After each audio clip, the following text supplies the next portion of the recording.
I'm going to ask you guys this question again. Is Finn Balor joining the Undisputed Era? We're going to get into it in just a sec. Stay tuned. This is your NXT review.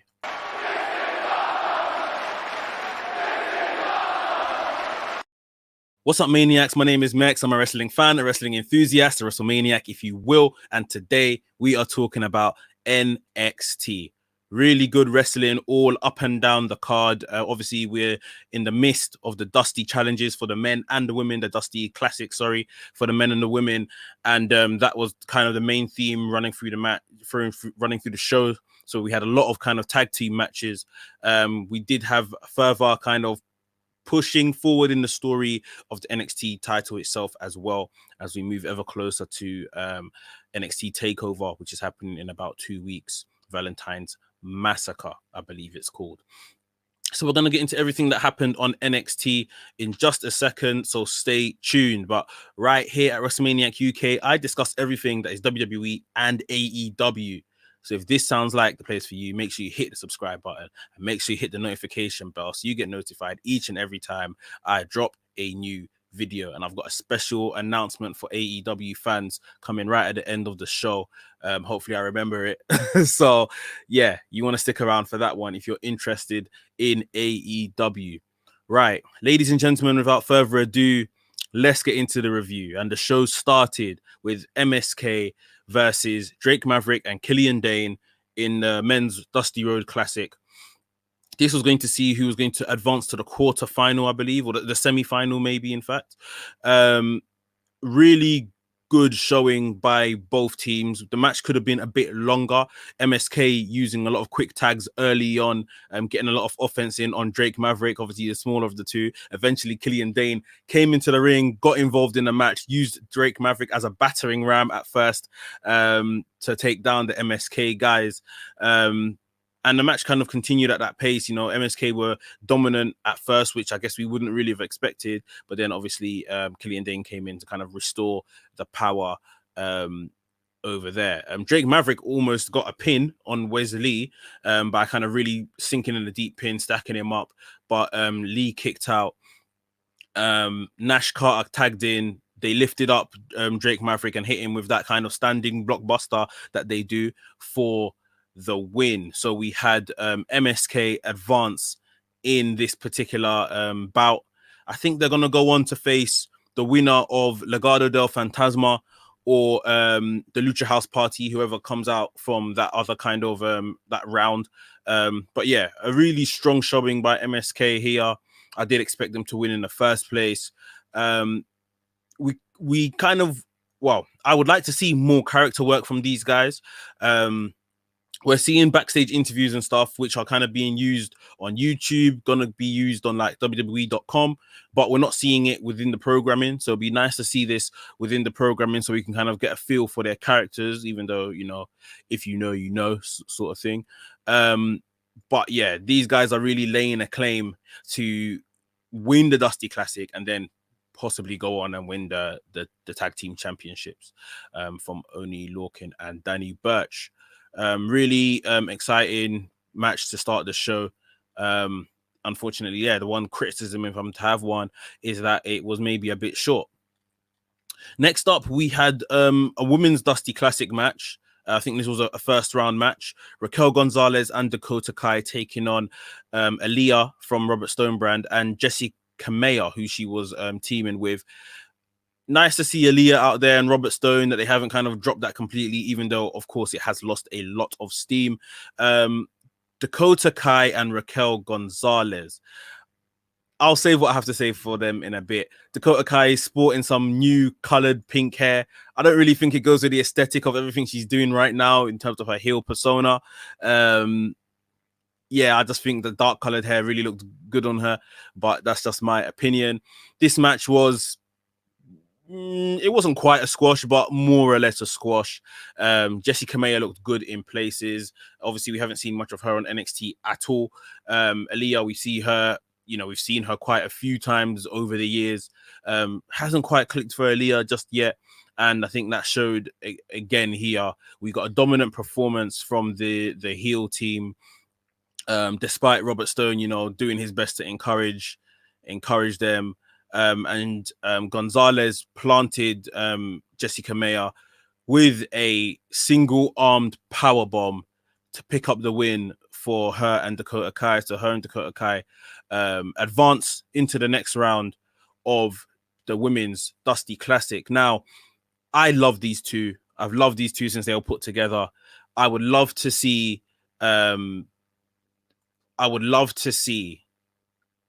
Kai and Raquel Gonzalez win the Women's Dusty Classic. I would love to see them be challengers for the Women's Tag Team Championships in WWE and win them. My only thing is that Raquel Gonzalez is on such hot form right now. At one point, it looked like she was going to be next in line to Io Shirai's NXT title. So it's a bit of a a catch-22, sorry. Maybe it's a thing where Dakota Kai and Raquel Gonzalez pair win the Women's Tag Team Championships eventually, and that's kind of Raquel Gonzalez and Dakota Kai's first induction into winning gold. I wouldn't mind it, because even Dakota Kai has been great for years now, and she kind of deserves some gold as well. So yeah, maybe they're taking the slow road with these two, putting tag team straps on them first before they kind of eventually will split off and go their separate way, chasing singles glory. I wouldn't mind seeing that at all, but I definitely think this is a team that needs to be rewarded for their work over the past year or so. So yeah, I want to see Dakota Kai and Raquel Gonzalez win the Women's Dusty Classic, I think. Who do you guys want to see win it? Let me know down below in the comments. Next up on the show, we had Tyler Rust taking on Danny Garcia. So I think this was a bit of a Tyler Rust taking on like a jobber. And this was something that had been set up by his manager, Malcolm Bivens. Obviously, he lost to Bronson Reed last week, and Malcolm Bivens wasn't happy that Tyler Rust basically went into business for himself to organize that match. So he got him a jobber to take on and get a win over, should I say. And Tyler Rust did just that, eventually putting away Danny Garcia with a Rings of Saturn type move. Rust looks really, really good. I think he is going to continue to have these kind of low level matches, if you like, until he kind of really builds up some steam, and then might get put into something, maybe something around the North American title picture, maybe just a feud with a more credible superstar. But he's doing good. Maybe we need to see some more character stuff out of him. Obviously, Malcolm Bivens has been partnered with him as his mouthpiece. But yeah, it'll be very interesting to see once kind of Tyler Rust gets the confidence to go alone, or just show us more character, really, how that's all going to pan out. We also saw a video package, like a YouTube show or something, that of Tegan Knox and of her recovery and how she's getting on. So good to see that she's kind of getting back to full fitness. I don't know what her trajectory is going to be like when she does eventually come back, because obviously she's missed out a lot of time constantly because these are reoccurring injuries, but hopefully she'll be okay to get back in the ring and back to her best. Next up, we had another men's Dusty Rhodes Classic match. Leon Ruff and Kushida taking on the Grizzled Young Veterans. Grizzled Young Veterans cutting a promo before the match saying that Kushida and Leon Ruff, you guys have been together for like 5 minutes. Us lot have been a tag team for about 15 years. So, we know our thing. There's no way you're going to beat us and all of that kind of stuff. Obviously, Zach Gibson running his mouth, saying that they're soon going to become Dusty Classic champions. And this match was really good. It was really, really fun. Zach Gibson and James Drake are really good together. They are just very, very good together. They know each other very well. But Kushida and Leon Ruff as well showed that, they can tag together despite their lack of chemistry together, if you like. It's been very, very interesting to see how Leon Ruff has been used. He had a lot of good spots in this match, but I mean, generally, since obviously he came onto the scene in an actual wrestler capacity and not just like a squash match victim, he came, he got propelled to the North American title scene. He's now kind of found himself a bit in the mid card, wrestling alongside Kushida in the Dusty Classic. Unfortunately, we saw Grizzled Young Veterans put away Leon Roth with a ticket to Mayhem, I believe their finish is called. So Grizzled Young Veterans move on in this match. I didn't think this match would end cleanly. If I'm being completely honest, I did think Johnny Gargano was going to come out and cost Kushida or something like that, and that would lead to the Grizzled Young Veterans getting the win. But it didn't. It'll be interesting now to see where Leon Roth, like I was talking about earlier, is going to end up on the card, because I kind of think Kushida is going to probably go off into a program with Johnny Gargano for the North American Championship. So it'll be interesting to see where Leon Roth pops up next. But mentioning Johnny Gargano in that segment, he wasn't far, because after the win that Grizzled Young Veterans make sure they got, and we saw Johnny Gargano come out with Austin Theory, and they laid an attack on Leon Roth and Kushida. Johnny Gargano getting one over Kushida that has pinned him in, I think maybe not consecutive weeks, but the last 2 times those guys have been in a match together, Kushida has got the win over Johnny Gargano. So Johnny Gargano getting a bit of revenge here on Kushida. Right, we had a promo segment surrounding the women's title picture. But before we get into that, guys, if you're enjoying today's review, please make sure you smash the like button, give us a thumbs up. It does loads for the channel, and I thoroughly appreciate it each and every time. So whether you're watching on Facebook, YouTube, or watching this back, please make sure you smash the like button. Thank you very much. We saw Toni Storm come out to the ring. Toni Storm took to the mic, and Toni Storm said that Io Shirai, I take things when I want. I took the NXT UK Women's Championship from Rhea Ripley. I actually beat you for the Mae Young Classic win, the tournament win. And that's now, you got in my way of winning the Dusty Classic, and I'm coming to take your NXT Championship. And Io Shirai came out like, I've already said, I'll face you anytime, any place. Like, Toni Storm attacked Io Shirai after this. And then I think Io Shirai was kind of getting the upper hand when you saw Mercedes Martinez appear. Mercedes Martinez attacked Io Shirai. Io Shirai was down at this point. And then you saw Toni Storm and Mercedes Martinez having a bit of a tug of war with the Women's Championship, the NXT Women's Championship. So that was pretty interesting. Obviously, they were only partners last week, but now they're trying to, one-up each other, if you like. We saw Io Shirai jump back into the ring, take down Toni Storm and Mercedes Martinez. In the end, Toni Storm got the final laugh and the final word in, if you like, on Io Shirai, and held the NXT Women's Championship high above her head. So these are good contenders for Io Shirai. I think Toni Storm, Mercedes Martinez, these are women that are of that ilk that should be challenging for this championship. Again, it did look like, should I say, that Raquel Gonzalez was going to be in this picture by now, but she's in the Dusty Classic still, so maybe that's going to occupy her for a bit.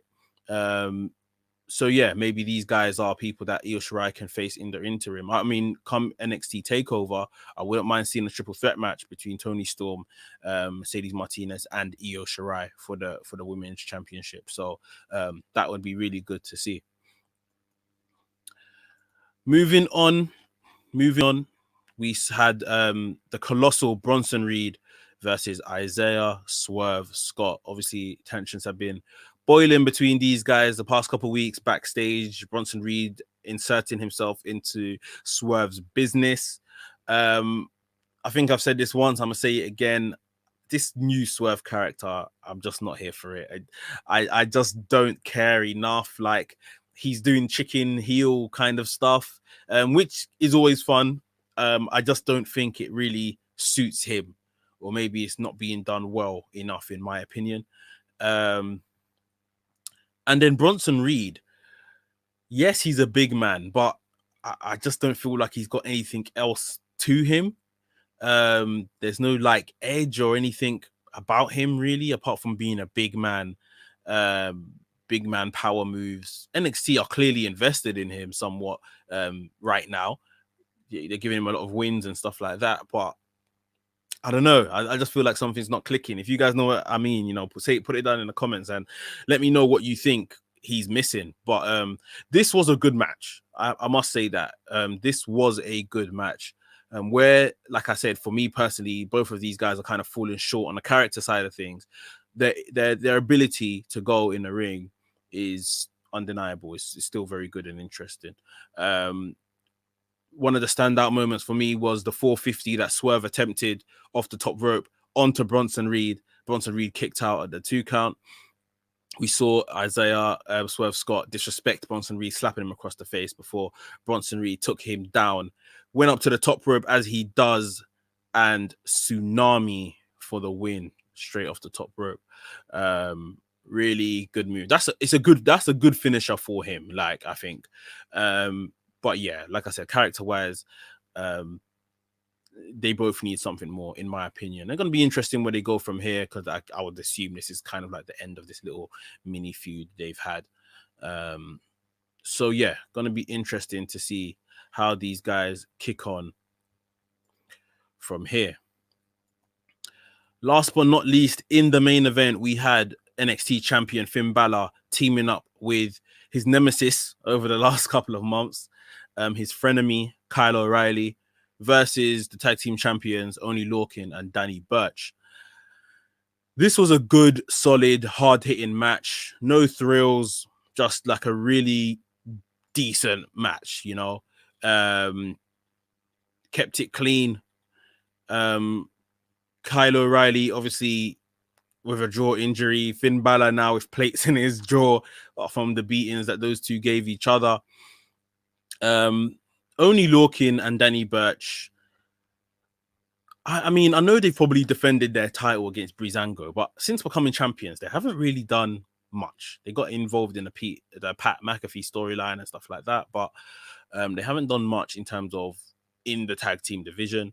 They looked pretty dominant in places within this match, but it was a case of NXT, I guess, not really backing their tag champions, and the bigger stars in Finn Balor and Kyle O'Reilly got the win. Kyle O'Reilly actually applied a submission hold on Danny Burch, like a leg, what would they call it?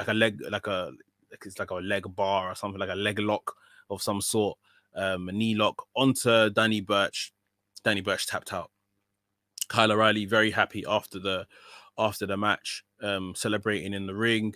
Because he did say that, once he gets over the hill of these guys, he's coming back to face Finn for the championship. Finn got in the ring. These two had like a bit of a stare down. It's mutual respect at this point. I think they have kind of kept that storyline thread steady throughout the whole of their rivalry. It's a lot of mutual respect. So much so that Kyle O'Reilly was pointing out to Finn Balor that Pete Dunne was behind him. Oney Lorcan pulled Kyle O'Reilly out the ring. Pete Dunne, got in the ring. Pete Dunne and Finn Balor were going at it before the numbers basically outdone those guys. They had obviously Oney Lorcan, Danny Burch, and Pete Dunne versus Kyle O'Reilly and Finn Balor. They snapped the fingers. Pete Dunne snapped the fingers of Finn Balor just as the rest of the Undisputed Era came out. And Pete Dunne and his boys ran on top of the entranceway and posed, whilst Finn Balor more or less fell in line with the Undisputed Era. Finn Balor looked at Kyle O'Reilly. He turned. He looked at Roderick Strong and Adam Cole. I'm asking you guys again. Is Finn Balor joining the Undisputed Era? Some way, somehow. It's been looking this way for some weeks now. We've spoken about it before. It looks like a loose affiliation that may eventually turn into something. And I'm sure, I'll try and promise this to be the last time I'm speaking about this, but maybe. Let me know what you think down below in the comments. But that was it, guys. That was the NXT show. This was your NXT review. Please let me know what you think down below in the comments. Should Dakota Kai and Raquel Gonzalez win the Women's Dusty Cup? Do you think MSK are going to win the Men's Dusty Cup? Do you think Finn Balor should or will be joining the Undisputed Era. We've got a lot to talk about, so join me down below in the comments.